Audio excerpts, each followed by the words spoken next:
નમસ્કાર દોસ્તો, સ્વાગત છે અમારી ચેનલ પર એક્સપ્લોરિંગ ઇન્ડિયા પર. તમે આગળના વિડીયો જોયા છે. તમે લગભગ ભાગળ પર શૂટ કર્યું તો લગભગ 6-7 વિડીયો અપલોડ ઓલરેડી છે. તો એ પણ ભાગળના પણ ગણપતિ જો તમારે જોવો હોય તો જોઈ શકો છો. અત્યારે અમે આવી ગયા છીએ અડાજણ બાજુ અને લાલ મંદિર ગણપતિ બાજુ. તો જો ગણપતિની અત્યારે તો લાઈન ચાલુ થઈ ગઈ છે. બધા ગણપતિ હજીરા તરફ વિસર્જન માટે જાય છે. તો આપણે પણ હજીરા તરફ વિસર્જન માટે જવાનું છે. જો તમારે પણ હજીરા બાજુના જો ગણપતિ વિસર્જન જોવું હોય તો વિડીયોની સાથે બના રહેજો.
અત્યારે ગણપતિ જોવા માટે લોકો BRTSના બેરિકેટર પાસે ઊભા રહી ગયા છે. જો બધા લાઈનમાં બધી ગણપતિ જોવા માટેની લાઈન છે.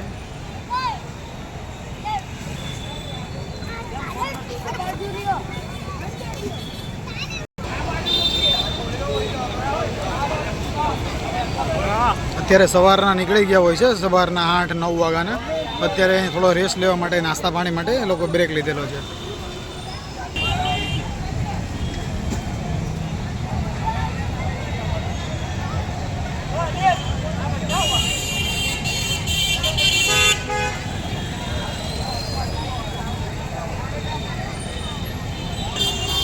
એક ભાગળ પરના વિડીયો પર કમેન્ટ આવેલી હતી કે ભાઈ ગણપતિ વિસર્જન અને બાપ્પાનું વિસર્જન મેં સોળ સરાબર ન હોય એવું કેમ? તો ભાઈ ખાસ કરીને ભાઈ કમેન્ટવાળા ભાઈને કહું છું કે ભાઈ સુરતમાં ડીજે ને બધું અલાઉડ નથી, તે માટે થઈને અહીં શાંતિથી વિસર્જન થઈ જાય. સોળ સરાબા હોય છે, મતલબમાં જે જાતે અમારા મોઢેથી થાય તે નાના મોટા ઢોલ નગારા ચાલતા હોય છે, પણ બહુ ડીજેનું અલાઉડ નથી. એ માટે થઈને ગણપતિમાં બહુ સોળ સરાબા બંધ રાખેલા છે ડીજે.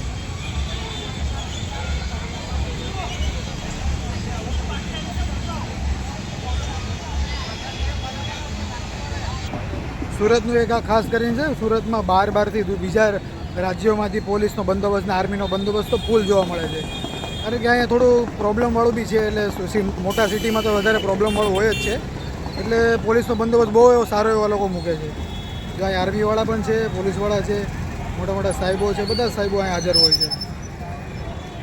વરસાદ અત્યારે ચાલુ થઈ ગયો, વરસાદમાં પણ આ લોકોની ડ્યુટી તો 24 કલાક ચાલુ જ હોય છે.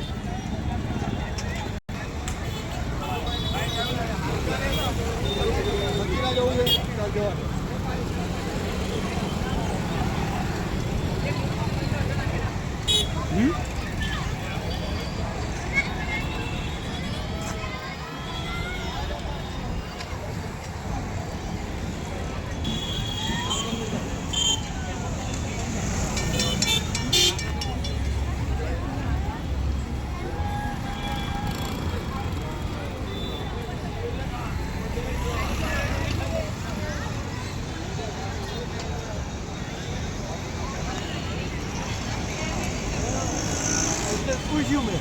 Aí eu vou.